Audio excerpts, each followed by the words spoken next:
Hi guys. I am not sure if the links are going to work if I share them to you. So I wanted to try to share my screen and then talk about the videos for today. We have 3 videos and we're starting to talk about weathering and erosion.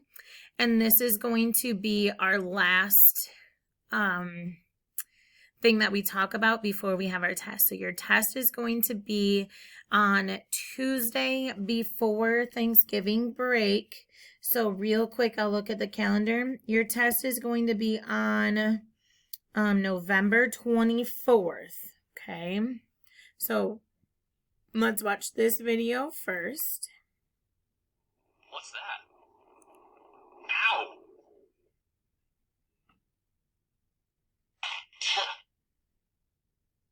Dear Tim and Moby, what's erosion? Does it make a sound?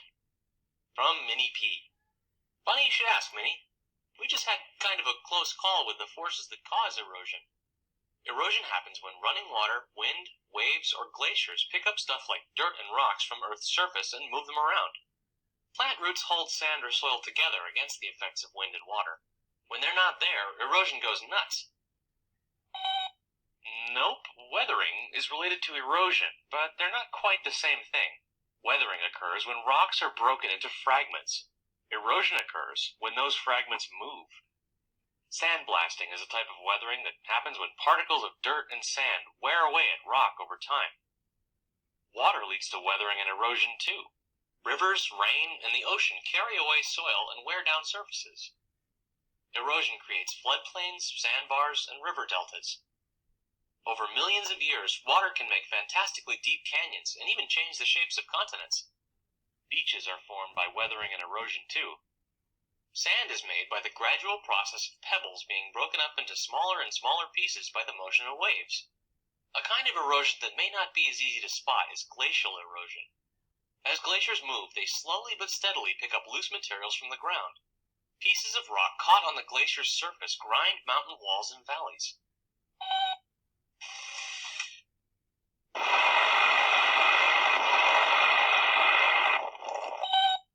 Yep, that's erosion all right. It usually happens much slower, but you've got the basic principle.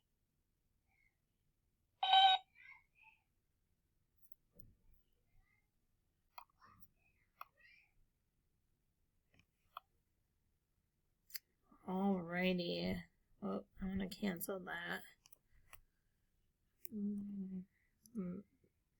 Here is our next video.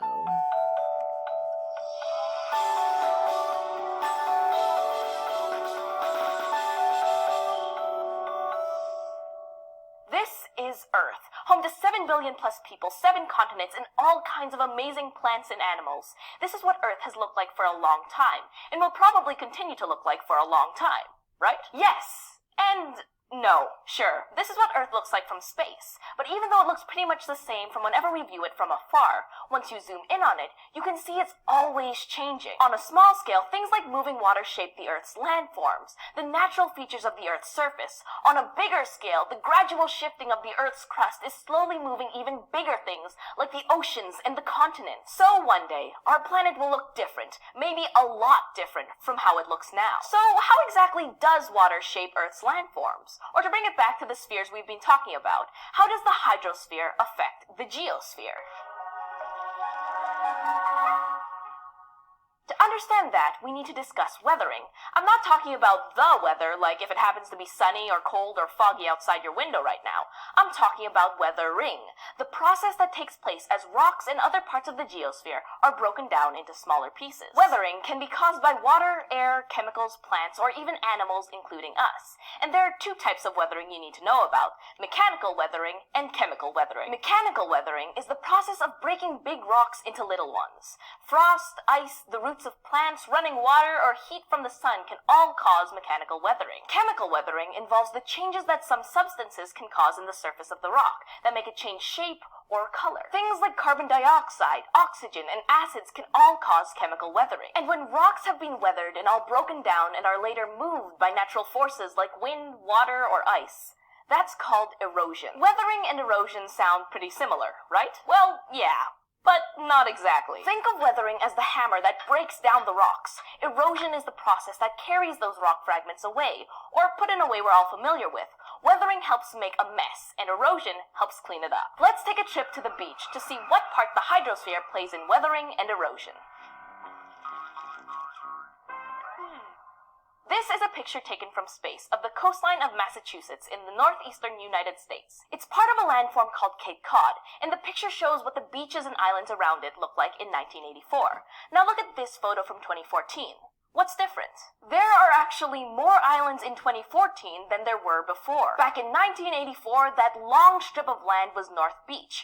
Now, that strip of land has been chopped up into separate islands. The top part is North Beach, the middle area broke off into North Beach Island, and the bottom part is now called South Beach. So, how did that happen? Well, moving water is a major cause of erosion, and there's a lot of moving water in the Atlantic Ocean. The intense energy of ocean waves crashing on shore causes pieces of the rocky, sandy coastline to break into smaller pieces or to weather over time. Then, natural forces like major storms and rising sea levels then move or erode these smaller pieces. Day to day, you might not notice any dramatic changes, but over the course of 30 years, well, as these pictures show, coastlines can change a lot. So, what can we take away from this? Well, we saw that water can weather and erode Earth's landforms, and that's just one example. There are so many others, like floods weathering valleys or glaciers eroding mountains. Let me break it down for you this way. See what I did there? The hydrosphere shapes and sometimes moves the geosphere. One last joke before I sign off. What did the geosphere say to the hydrosphere? You crack me up. All right. And one other video. This is our last one, and it's a song. It's a shorter video. Our erosion song.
I'm the baddest rock breaker in this town. And I am erosion.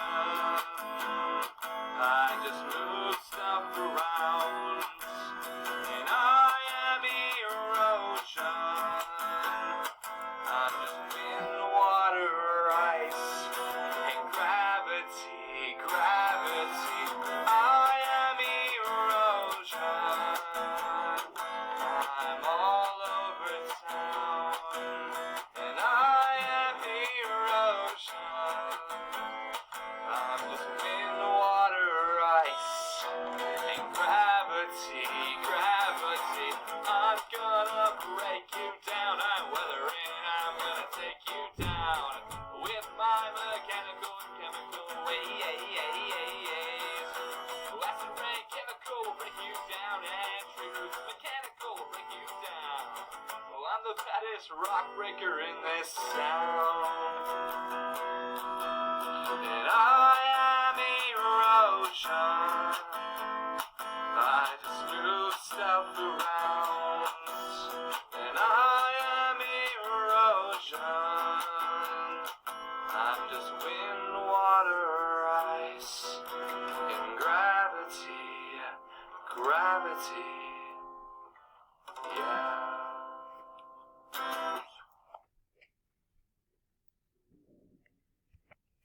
All right, so I don't know what I did, but I can't put the camera to see me, but I wanted to real quick discuss what these videos were teaching us and what I want you to gather out of the videos.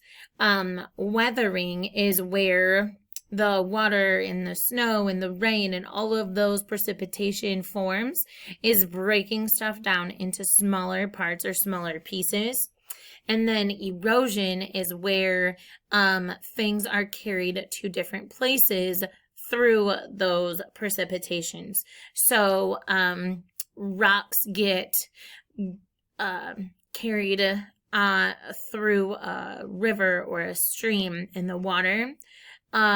Smaller particles get carried in like the runoffs that we see going through the grass. And big things eventually become those small things that we see. So our mountains are big, large chunks, but the rain falling down on them, the snow falling down on them, and then the melting, they're weathering and getting broken into smaller pieces. And then the erosion is when the snow from the top of the mountain melts and it trickles down the side of the mountain. Some of those small pieces that got weathered away are now being carried to different places. And they're being carried to different places. So from the water from the top of the mountain will go into a river or a lake or a stream. I hope that this makes sense. I'm trying to tell you this in ways that make sense and thinking of examples that you might know.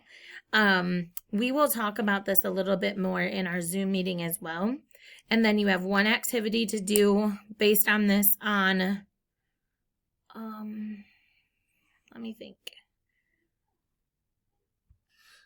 I'm actually going to have the activity due today, just so that way you have it, you can study it, and then that gives you a longer period of time to study. So again, weather and erosion is the last part of our science and our water cycle that we're talking about, and your test is going to be a week from today, so next Tuesday, which is the 24th, I think is what I said, is the 24th. So I'm going to pause this here real quick and I'm going to gather around and I'm going to start a new video. You're going to need your science notebook for that video, and we're going to be drawing a picture and talking about weathering and erosion in our science notebook. And then that way you will have all of the materials that you need in order to study for your test on Tuesday. Thanks for hanging out for this part, guys.